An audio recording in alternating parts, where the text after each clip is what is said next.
Muy buenas tardes, me presento nuevamente, soy el profesor Fernando Manjarres.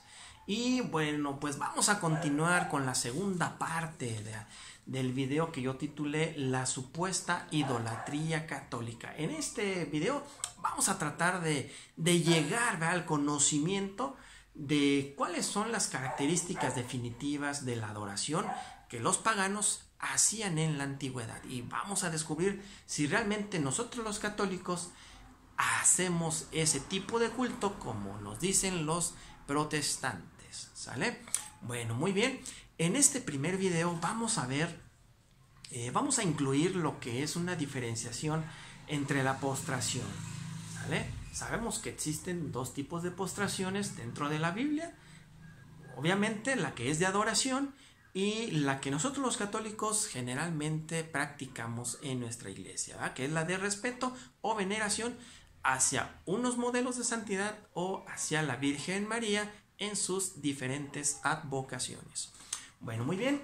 Antes de comenzar, vamos a recordar brevemente qué fue lo que vimos en la primera parte. Vimos una de las características que existen dentro de ese culto de adoración, de esas culturas de la antigüedad, y que pues la practicaban comúnmente. ¿Cuáles eran? Bueno, pues los sacrificios de comunión u holocaustos, ¿verdad?, que estas culturas ofrecían a sus deidades y que inexplicablemente, ¿verdad?, los pastores protestantes no te mencionan, ¿verdad? No les dicen a sus ovejitas tampoco este tipo de temas, y los supuestos evangelizadores católicos, ¿verdad?, que son eminencias en el tema, ¿verdad?, jamás te lo mencionan, que dentro de esa adoración pagana existían sacrificios. Vamos a descubrir qué finalidad tenían y qué hacían con esos sacrificios. Vamos a ver al final también cómo es que San Pablo nos da por ahí también una cátedra, ¿verdad?, de la adoración, y nos pone como ejemplo al pueblo de Israel, y ahí nos va a mencionar unas características que nos van a ayudar a descubrir si realmente nosotros los católicos cometemos ese pecado. ¿Sale? Bueno, muy bien. Vimos por ahí en Levítico y en Jueces que los paganos ofrecían sacrificios inclusive hasta de sus propios descendientes. ¿Sí? En Jueces vimos que ofrecieron los filisteos un sacrificio a su dios Dagón porque les concedió tener a Sansón en sus propias manos. ¿Sale? Y vimos por acá en Segunda de Reyes capítulo 17 otras características muy importantes. Decía que el pueblo de Israel, al contaminarse con otras culturas, empezó a crear algunas deidades, inclusive di nombres por ahí. Nos menciona que crearon dos animales, dos becerros por ahí, dos toros, algo así, de metal. Y vimos que Babilonia, que hizo X ídolo. Nos menciona uno de que Adramelech por ahí, un Nitjas y no sé qué otros nombres más mencionó por ahí. Y vimos también en ese capítulo de Segunda de Reyes que los pueblos judíos que estaban alrededor, bueno, pues seguían rindiendo culto de adoración al mismo Dios y a su vez a sus ídolos. Y pues por obvias razones sabemos que Dios pues se pone sumamente molesto, que hasta nombramos por ahí, ¿verdad?, que ahora sí que los desterró. Dijo, no, estos no entienden, fuera de aquí, a excepción del pueblo de Judá. ¿Sale? Y pues vamos a ver entonces, vamos a comenzar precisamente diferenciando lo que es la postración. ¿Sale?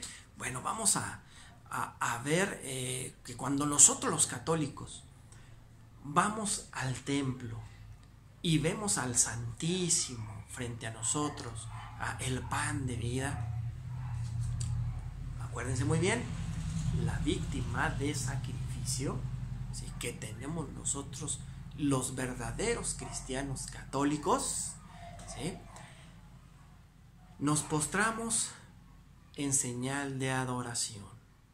¿Por qué? Porque de nuestro corazón, de nuestra propia alma, de nuestra propia boca sale decir: Señor, te amo, Señor, te adoro, Señor, te necesito, Señor, sabes que no soy nada sin ti. ¿Sí? Ese es el culto de adoración. Cuando nosotros le decimos a Dios cuánto lo necesitamos. Y sabemos que generalmente, cuando desgraciadamente, cuando tenemos necesidad de un milagro, de un favor, es cuando vamos a pedir. Y es cuando más nos acercamos. ¿Sale?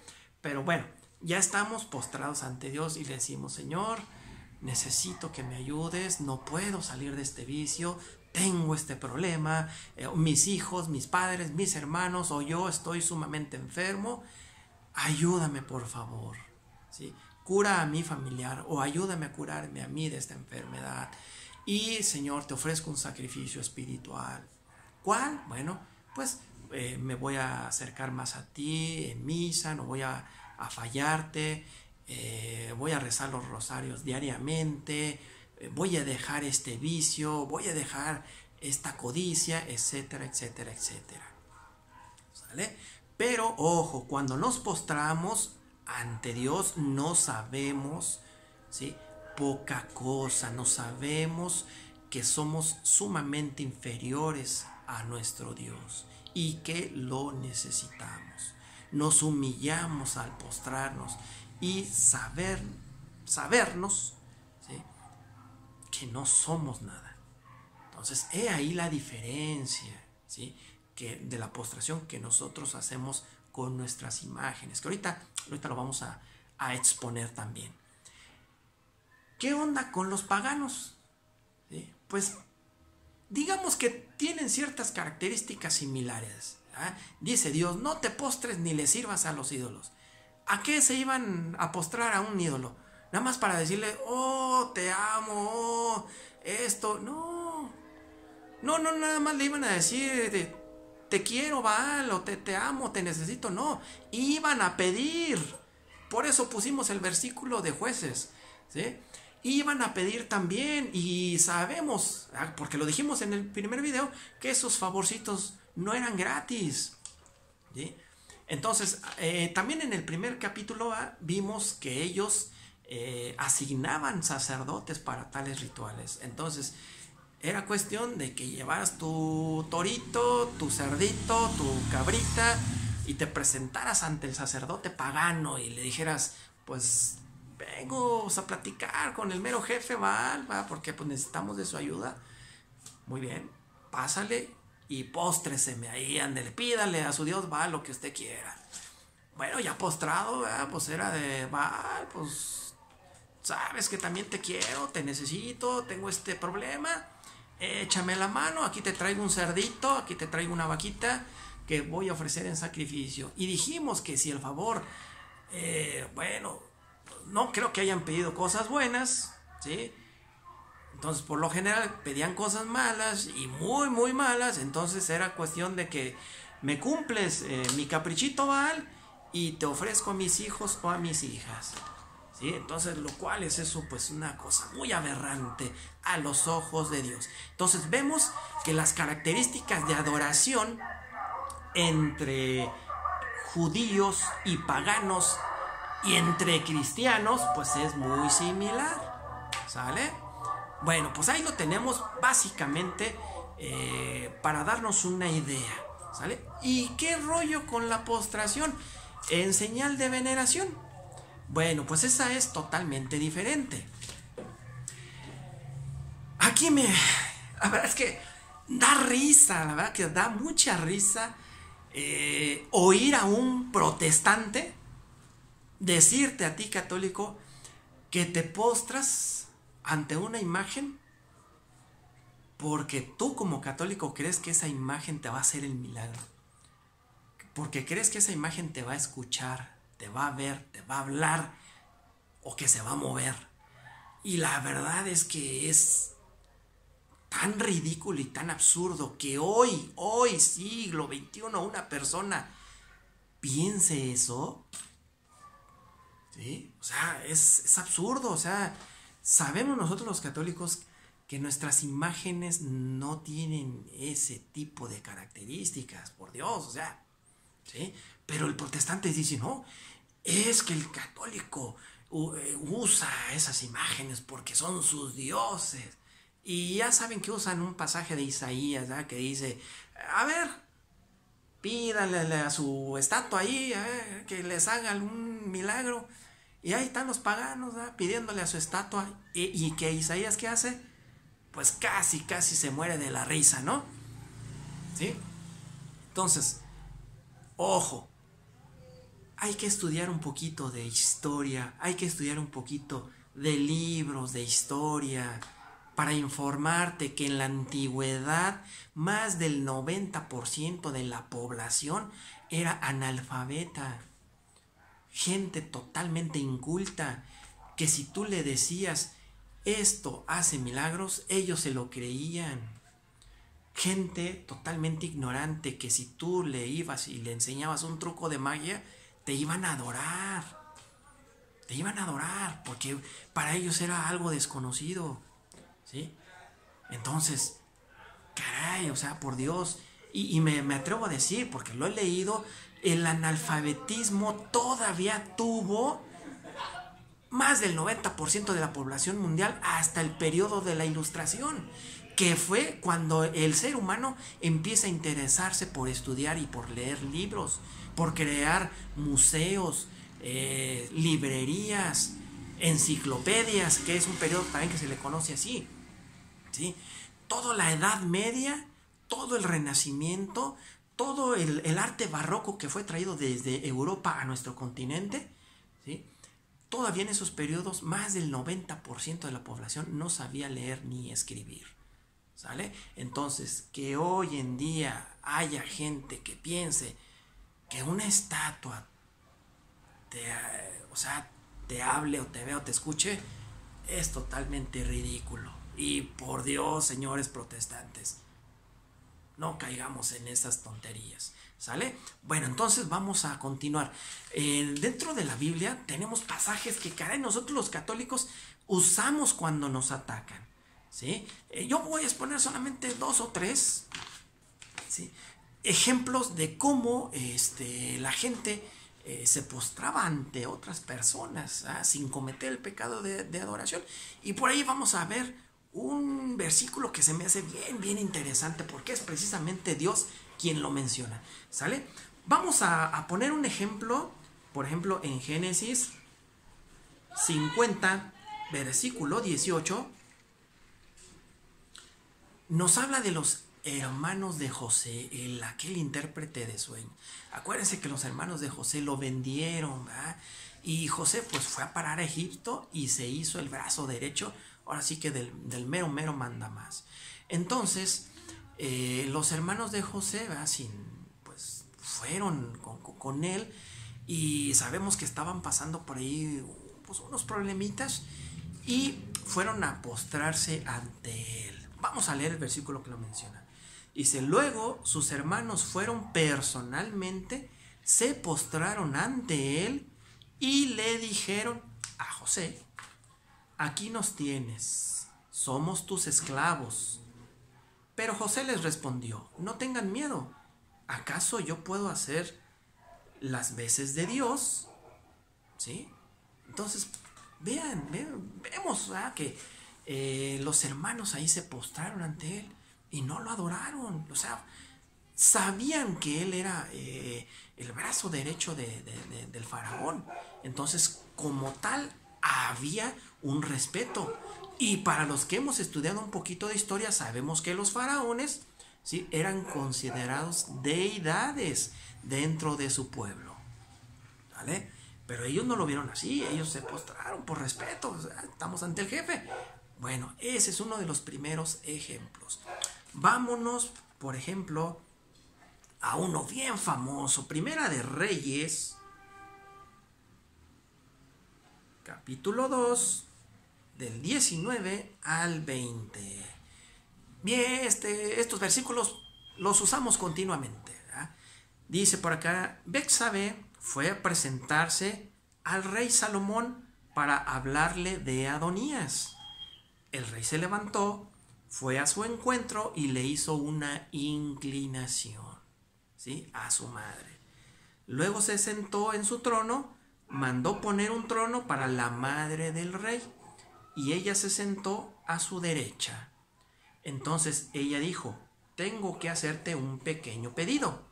No me lo niegues. El rey respondió, pide, madre mía, porque no te lo voy a negar. Bueno, pues ahí tenemos otro ejemplo de postración ante la reina, ¿sí? Como señal de adoración. No, su propio hijo Salomón se le postró y dijo, aquí siéntate al lado de mi derecha, madre mía. Ok, te voy a pedir entonces, hijo Salomón, que me cumplas lo que te voy a pedir. Obviamente, un favor. Y ahí vemos entonces, ¿sí?, otra característica más de que cuando nos postramos, solemos pedir algo, ¿sale?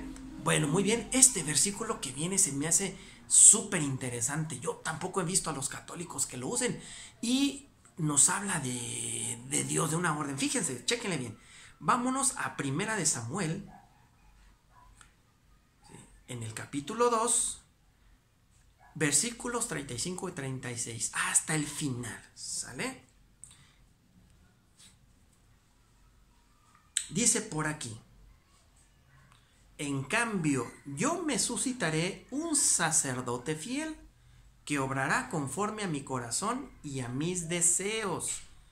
Yo le edificaré una casa duradera y él caminará en presencia de mi ungido todos los días de su vida. Y todos los que subsistan de tu casa irán a postrarse delante de él por una moneda de plata y una miga de pan. Y le dirán, admíteme por favor a cualquiera de las funciones sacerdotales para que tenga un pedazo de pan que comer. ¿Sí?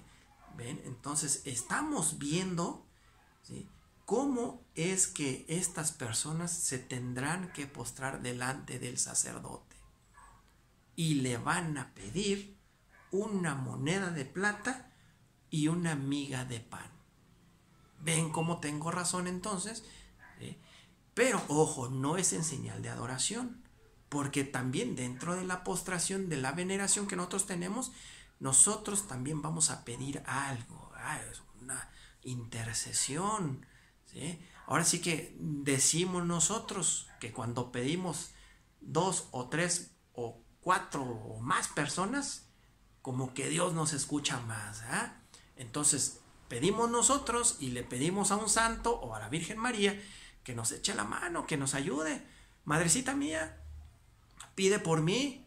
Yo también, mientras yo me pongo a trabajar en lo que yo quiero, para que Dios sepa que yo estoy trabajando también por ese favor, ¿sí? Entonces, ahí estos ejemplos que tenemos. Bueno, muy bien, ya me extendí mucho, casi 20 minutos con este ejemplo. Bueno, vamos a continuar entonces con los sacrificios de comunión de los paganos. Vamos a ver para qué servían. ¿Sale? Tenían una función, no nada más era de ir y matar el cerdito o la vaquita y demás. Bueno, ¿qué onda con los sacrificios? ¿Por qué se le llaman de comunión? ¿Sí? En el pueblo de Israel, en el Levítico, precisamente menciona que Dios o Yahvé pide sacrificios de comunión. Pero ¿qué onda con esos sacrificios? Bueno, pues los judíos que iban a presentar ese tipo de sacrificios, bueno, nos menciona por ahí, ¿sí?, que los sacerdotes levitas se comían la carne de la víctima sacrificada, y a ese comer, digamos, se le llamaba sacrificio de comunión. Y sabemos que comunión, si lo buscamos en el diccionario, significa común unión de dos o más cosas. Entonces, ¿qué nos quiere decir? Bueno, que al comer de esa víctima sacrificada, teníamos una unión en común con el Dios Todopoderoso. ¿Sí? Bueno, pues así los paganos, exactamente igual, tenían sus sacrificios que también le llamaban sacrificios de comunión, que era que cuando ofrecían esos animales en sacrificio, también se los comían, ¿sí? Pero hay una diferencia, que bueno, están ofrecidos a esas deidades. Y he ahí la molestia de Dios, que esos sacrificios ayudaban a establecer una unión espiritual con esos ídolos, ¿sí?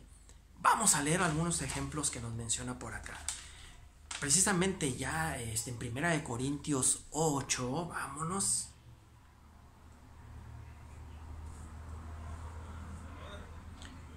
Primera de Corintios, capítulo 8.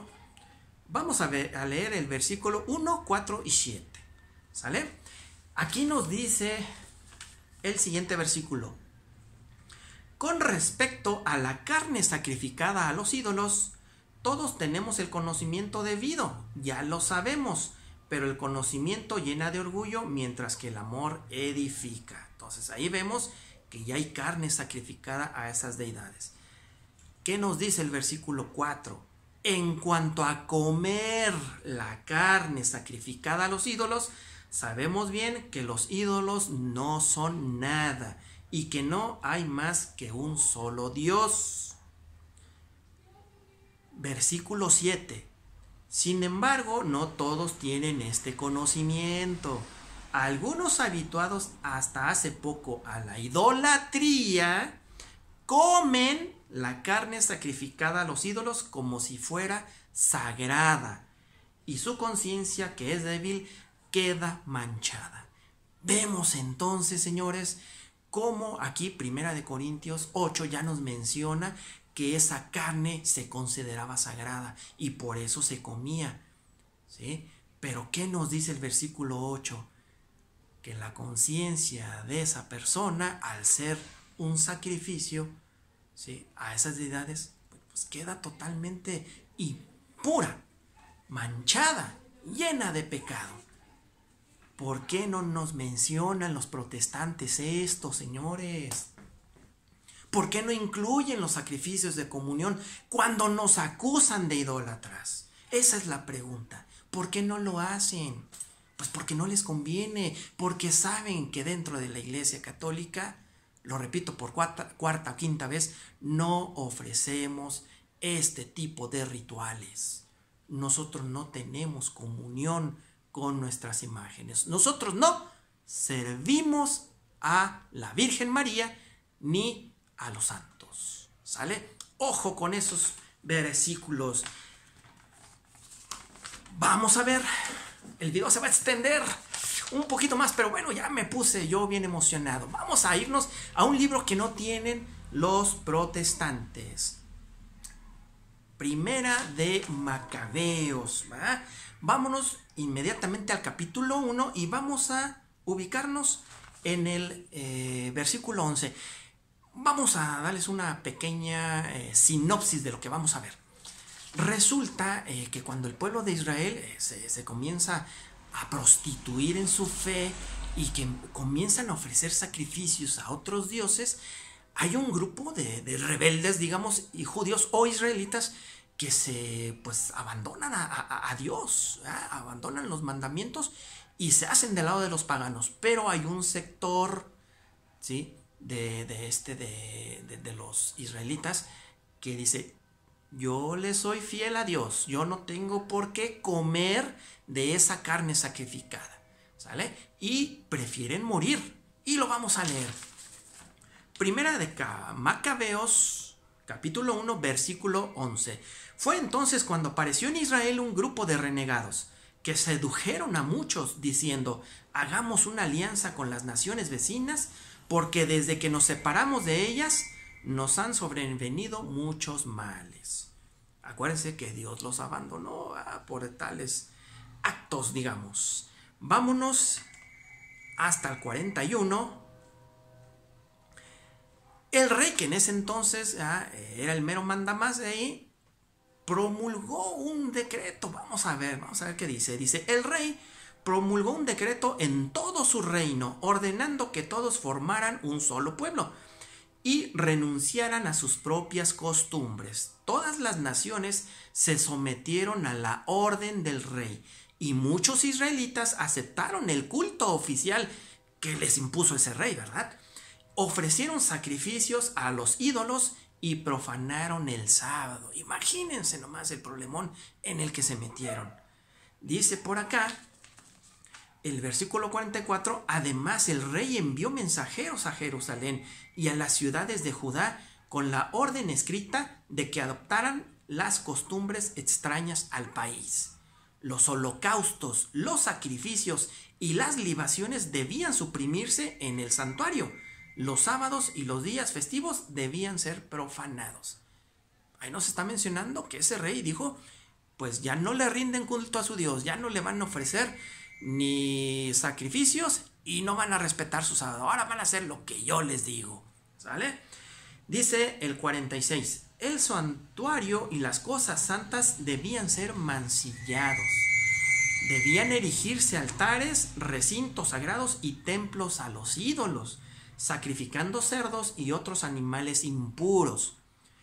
48. Los niños no debían ser circuncidados y todos debían hacerse abominables a sí mismos con toda clase de impurezas y profanaciones, olvidando así la ley y cambiando todas las prácticas. El que no obrara conforme a la orden del rey debía morir. En estos términos escribió a todo su reino, además nombró inspectores para que fueran a checar sobre todo el pueblo y ordenó a las ciudades de Judá que ofrecieran sacrificios en cada una de ellas. Bueno, entonces ahí tenemos que este rey mandó, ¿sí?, ofrecer sacrificios, vino a establecer su propio culto, digamos, y el pueblo de Israel, bien obediente, pues traiciona a Dios, traiciona a Yahvé. Bueno, vámonos al 59, dice, el 25 de cada mes se ofrecían sacrificios en el ara que se alzaba sobre el altar de los holocaustos, que es una ara, una piedra sagrada, ¿sale? Entonces ahí ofrecían esos sacrificios. Y viene aquí el 62-63, donde nos habla precisamente de los israelitas que dijeron, yo no le entro, yo no voy a traicionar a Dios. Dice el 62, sin embargo, muchos israelitas se mantuvieron firmes y tuvieron el valor de no comer alimentos impuros. Prefirieron la muerte antes que mancharse con esos alimentos y quebrantar la santa alianza, y por eso murieron. Entonces vemos la importancia de los sacrificios, señores, en el culto pagano. He ahí la suma importancia de la adoración pagana, que se incluyen ese tipo de rituales. Ustedes juzguen, señores católicos, si nosotros estamos expuestos hoy en la actualidad a ese tipo de actividades. Obvio que no, ¿sale? Bueno, ya vimos entonces que se tenía que hacer con esos sacrificios, se los comían, ¿sale? Porque se consideraba sagrada. Pero ahora nos vamos a ir a uno de los capítulos, wow, por excelencia, de los que más me encantan a mí. Primera de Corintios 10, 16. Vamos a partir de ahí. Y ya casi acabamos, ¿eh? Vámonos. Primera de Corintios 10, 16. Porque ya nos habla del sacrificio hecho por Cristo, señores, donde ya nos menciona que es precisamente la comunión con nuestro Dios, que nosotros los católicos sí tenemos gracias a Él, ¿sí? Ese sacrificio que ofreció Jesús, aquí lo menciona San Pablo, es un sacrificio de comunión, y como ya lo dijimos, lo vuelvo a repetir, no lo tenemos que comer y que beber. Ahí, señores, ese es nuestro verdadero culto de adoración hacia Dios, que no hacemos ni a la Virgen ni a los santos. ¿Sale? Vamos a leerlo. Primera de Corintios 10, 16. La copa de bendición que bendecimos, ¿no es acaso comunión con la sangre de Cristo? Y el pan que partimos, ¿no es comunión con el cuerpo de Cristo? Acuérdense que Cristo en la última cena y todavía en Juan 6 nos encargó que comiéramos y bebiéramos de su cuerpo y beber de su sangre. Entonces aquí San Pablo nos dice que tenemos que hacerlo para estar en comunión, en unión espiritual con Él. ¿Sale? Y ya que hay un solo pan, todos nosotros, aunque somos muchos, formamos un solo cuerpo porque participamos de ese único pan, que realmente es carne. Ojo, aquí San Pablo nos pone de ejemplo a Israel, y con esto casi termino, porque aquí es donde voy a hacer yo, ¿sí?, la comparación del pueblo de Israel con los católicos hoy en la actualidad. Y aquí vamos a descubrir si realmente estamos pecando igual que ellos. Versículo 18. Pensemos en Israel según la carne. Aquellos que comen las víctimas, ¿no están acaso en comunión con el altar? ¿Sí? Acuérdense que los paganos sacrificaban en un altar a esas víctimas. Quiero decir con esto que la carne sacrificada a los ídolos tiene algún valor o que el ídolo es algo. No. Afirmo sencillamente que los paganos ofrecen sus sacrificios a los demonios y no a Dios. Ahora bien, yo no quiero que ustedes entren en comunión con los demonios.